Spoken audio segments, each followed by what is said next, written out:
Seahorse facts, but they slowly get more and more disturbing. You probably know that the male seahorse is the one that gets pregnant and gives birth, but did you know he'll eat any of his children that don't leave immediately after being born? Doesn't even wait till they're 18, if they're around after a few hours, he'll cannibalize them. In fact, you want to know how little he cares about his kids? Not only does he play no role in his kid's life other than giving it to them, he can get pregnant 12 hours after giving birth. Man starts a new family before raising the one he has. The seahorse will give birth to up to 1,000 kids, only 2 will live a meaningful life, the rest will be in tiny coffins in a couple weeks. Seahorse couples mate for life, which is wholesome, must be nice. But if one of them dies, the other won't bother looking for another mate, they'll just give up on life. Some widow seahorses will even commit unalived by refusing to eat, basically murking themselves out of sadness. They're one of the deadliest predators in the ocean, and yes, I'm being serious. They hunt by sneaking up on prey and snatching their souls before they can even realize it. The seahorse has a hunting success rate of 90%. Lions have a 30% success rate and wolves are 14%, but somehow seahorses are S tier in taking lives. They don't have a stomach, and high metabolism means they can eat up to 3,000 shrimp a day. They look innocent, but they go on the nastiest kill streaks in the entire ocean. Here are some facts about the ocean you may or may not believe, you're just gonna have to trust me. What early sailors thought were mermaids actually turned out to be a group of manatees that they described as not as beautiful as painted. But if you look at their skeleton, you can kind of see how they made that mistake. I mean, did you know manatees have hands? I did. Whales and dolphins sleep by turning off half their brain at a time, and they also sleep like this. And since whales have to remind themselves to breathe, they hold their breath for their entire nap. The Marianas Trench is so deep that if you put Mount Everest at the bottom, the top of the mountain would still be a mile away from the surface. There's actually rivers and lakes in the ocean. This is because seawater seeps up through the thick layer of salt, dissolving the salt layer, causing it to collapse and forming a depression that I guess you can call an underwater lake. There's actually a lake in the Gulf of Mexico that instantly kills anybody that swims in it because it contains toxic amounts of methane and hydrogen sulfide. Flying fish can launch themselves at 35 miles per hour and they can glide for 650 feet, which is almost 2 football fields. The fastest thing in the ocean is a sailfish because it can swim almost as fast as a motivated cheetah can run. Most of the oxygen you're breathing right now didn't come from trees, it came from the billions of phytoplankton in the ocean.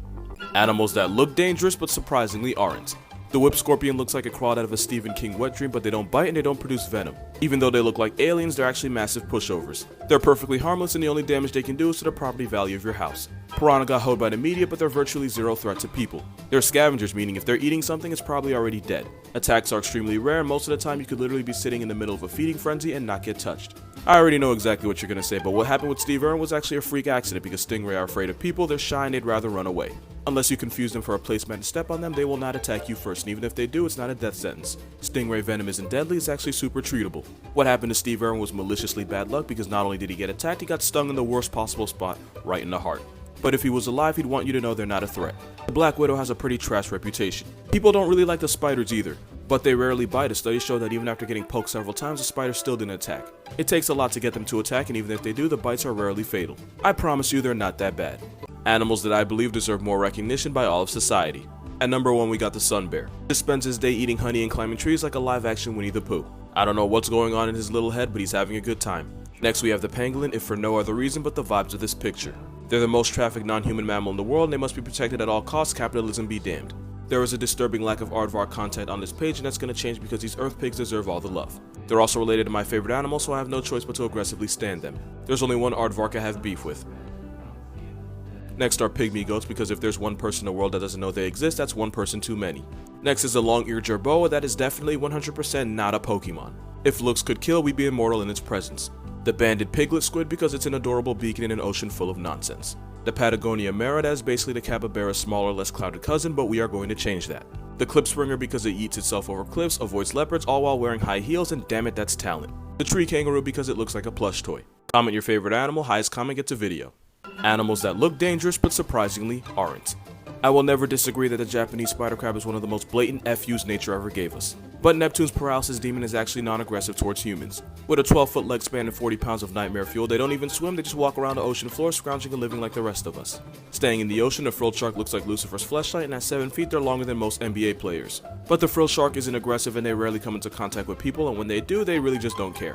Perfectly harmless except to your mental health, because every time it yawns, a therapist retires early. This spiky boy is an intimidating Australian dinosaur that strikes fear into the hearts of anyone that sees it. I mean, he probably would, if he wasn't 6 inches long. They also have a false head meant to confuse predators whenever pressure comes. Next we have the how the fuck did he get here? Next we have the spider with the name I refuse to say out loud because fragile masculinity won't let me.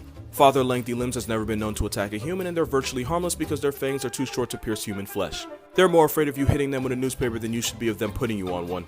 Animal sounds that convince me nature is just one big simulation. Turns out geckos don't flex a British accent while talking about insurance, instead they sound like Satan throwing a temper tantrum after abusing helium.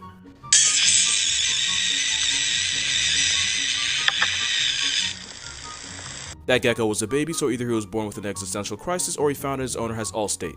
Quick quiz, does the caracal sound like A, a normal cat, B, a cracked out Tweety, or C, frogs croaking? The answer is actually D, a laser powered assault weapon.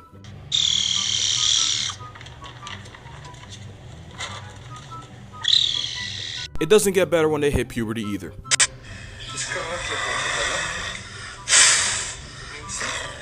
Emus are 6-foot bush turkeys that are basically the dinosaurs of Down Under. That was not a joke, they sound Jurassic.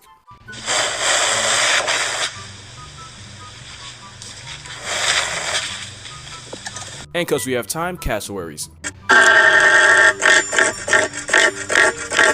Here's an animal friendship you didn't know you needed in life. Also, obligatory spider warning. The tarantula is a powerful predator that can take out birds, rodents, and even venomous snakes. But he has a best friend and a roommate. And it's actually this tiny dotted humming frog. Normally this little frog would be 2 seconds away from croaking in a coffin, but they have a deal. The frog eats the ants and insects that would eat the tarantula's eggs, and in return they get a place to stay outside of the drying sun, and they get probably the best bodyguard you can get in the jungle. Tarantula is capable of accidentally eating their frog friends, so they use chemicals to tell which ones are on their side. Young spiders will grab these frogs, examine them with their mouth parts, and when they realize it's their friend, they'll release them unharmed. But if the tarantula ever decides to do them dirty, the frog's skin is covered in disgusting tasting toxins. But the relationship works so well that it never needs to get to that point. As long as the frog protects the tarantula's future children, the spider will protect the frog from threats like snakes. Even after the eggs hatch, the tarantula will continue to protect its green babysitter. If you didn't think spiders could be wholesome, there you go.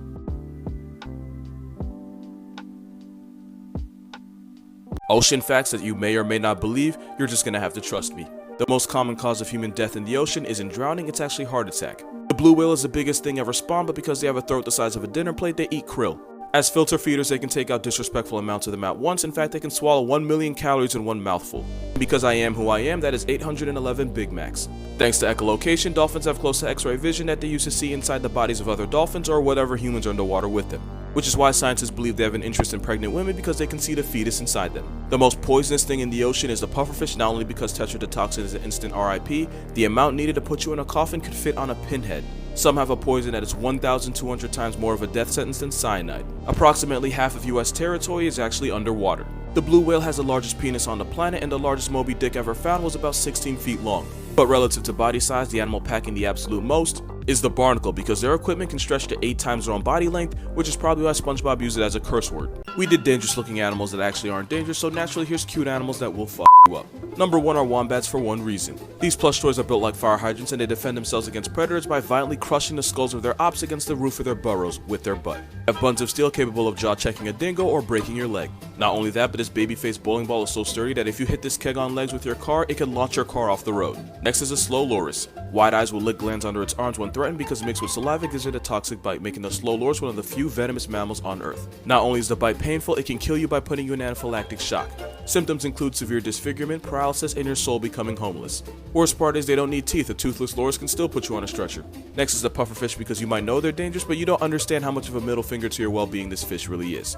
Basically, the amount of poison they need to put you in a coffin could fit on that pinhead right there. The fugu's the biggest op of all, because not only is it 1,200 times more potent than cyanide, there's no antidote, and they can give you wings in 20 minutes. The poison blocks nerves in the muscles responsible for your breathing, so you would suffocate to death. Animals that I am 90% sure only exist in this realm as Pokemon. Glaucus atlanticus. Even its name sounds like a Pokeball-wielding battle cry. It's actually a sea slug whose bright blue colors help it camouflage in the ocean. Delphenia armata. Can you imagine squaring up with a guy and he says that name followed by I choose you? You'd be respectfully down terrible just off the name. It's a striped sea anemone with a painful stain that takes months to recover from. The main wolf, and I'm not gonna lie, he's probably very low tier. He's not even a wolf or a fox, he's just his own thing. Half of his diet is vegetable matter, so you already know he has no bag. He might have mane in his name, but nobody's choosing him. The golden brush-tailed possum. He's a Tasmanian marsupial that hides in trees, but if he also sneezed electricity, I would not be shocked. I mean, technically I would be, but I wouldn't be surprised. The Baird's tapir. A 700-pound flaccid-faced powerhouse of a Pokemon that could bite your arm clean off. Definitely one of the most disrespectful Pokemon you can collect. And if you like collecting Pokemon, you'll like this dragon collecting game. It's a game where you can— that was such a terrible transition. Look, download it if you want, if not, that's cool, but yeah, I'm gonna go, that was embarrassing. Here are ways animals eat, but it progressively gets more and more disturbing. The Luna moth. It doesn't. Nature decided they didn't need a mouth, so they live for a week and starve to death. Tarantulas use their venom to put their prey on a stretcher, but the horror movie begins when they start eating. They'll vomit digestive enzymes all over the dead body to liquefy the corpse and then suck up the soup carcass through straw-like mouths, basically digesting the food before it gets in their body. Vultures are scavengers that feed on the deceased, but since they have weak claws and even weaker beaks, they begin every meal by sticking their head in a dead animal's rotting anus and pulling the intestines out. That's actually why they're bald, because when you toss a dead warthog salad for a living, you're better off with no feathers on your head because they're just gonna get dirty. The starfish will eject its stomach all over its prey, digest it from the outside until it's reduced to a soupy chowder, only to suck it all up again. Fun fact, actually really sad fact, starfish eat sponges, and yes, I saw the Patrick cartoon, and no, I still haven't forgiven the internet for it.